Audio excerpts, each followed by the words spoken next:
Every single device that Samsung makes in 2020 will be Internet of Things enabled. Every device. Samsung has four priorities. It's basically about how can Samsung create value for society and at the same time create value for the business as well. So these four areas are education, employment, health and environment. And each region of the world, of course, has very different problems. So each of us can really choose which areas to focus on. I'm responsible for Europe, and of course in Europe youth employment is a huge issue. Underneath all this youth employment, 20% of young people are unemployed, is a huge skills gap, and young people leave education without necessarily having all the right skills. And this is where we try to make a difference through smart classrooms, digital academies and other initiatives. Coding is one of those digital skills that is really going to prepare young people for the world that they will be in when they graduate. And it's all about getting them from education very smoothly into a job. And the world that they will face when they hit the jobs market is the world of the Internet of Things. And in the Internet of Things, coding, but also all kinds of other skills like understanding hardware, is going to be vital to understand the world and not just consume technology, but to create it and to create value for society. So coding is of absolute vital importance, and we've done a lot of coding work here in the UK, or in Europe I mean. For instance, in the UK, in Poland, in Italy, and we've really found that this is a skill that is hugely helpful and fun for young people. So in Italy, for instance, we're working with 1,000 schools to teach coding. That's already resulted in 350 specific projects, and out of those projects we will choose some of the best ones and really use these schools as ambassadors to tell the rest of the schools in Italy about the benefits that coding can have for young people. Which projects do I consider of vital importance for Samsung on sustainability? Let's start first with the ones that we have, because they are of vital importance.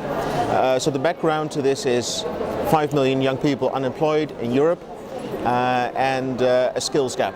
So what we're doing is we're creating smart classrooms all over Europe. We have more than 350 now, and those are for 6 to 16-year-olds to give them an affinity with technology and to make them understand a little bit more about it. And these skills like coding are so important.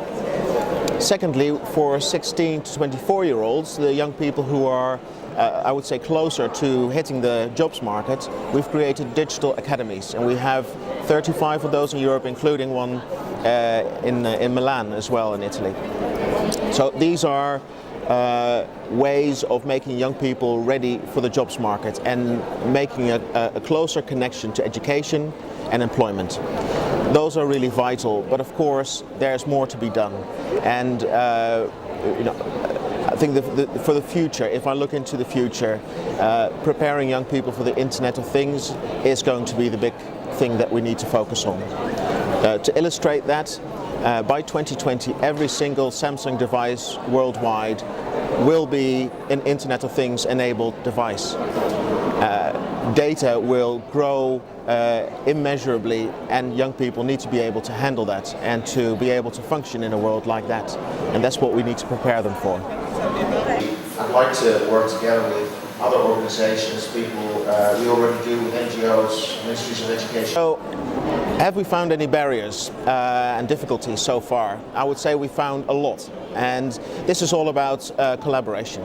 And we cannot do, Samsung, nobody can do by themselves all these things. We can't solve the problem of youth employment by ourselves. So obviously we need to work with the Ministry of Education, we need to work with teachers, with young people, with expert NGOs.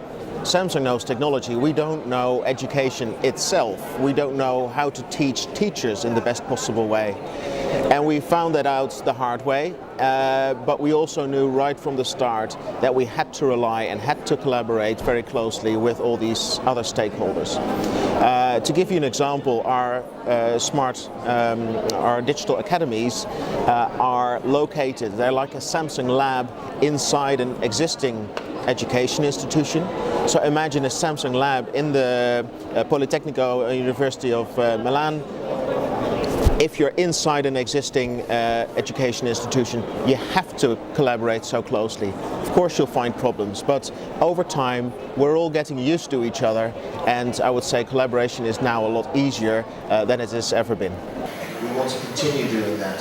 At the moment, the last 2 years, we really try to create an infrastructure of smart classrooms and digital academies.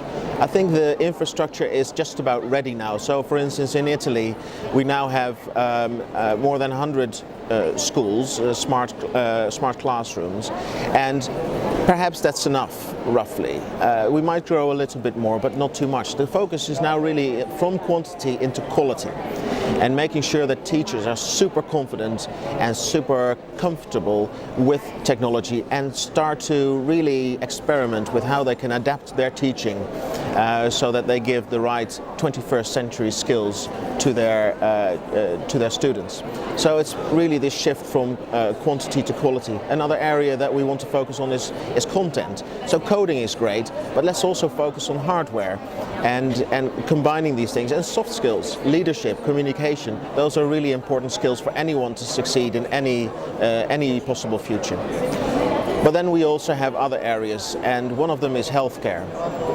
I said at the beginning that healthcare is one of our focus areas, and what's really interesting is that 10 of our smart classrooms, for instance here in Italy, are based inside hospitals. So where children who are long-term sick have access to this technology so that they can keep up with their homework, they can keep in touch with their loved ones via a tablet. And actually the hospitals are very keen on this too, because these tablets are really easy to keep clean, and that's a huge benefit in a hospital. So health is an important area, and we'll do more on health. Finally, environment and supply chain.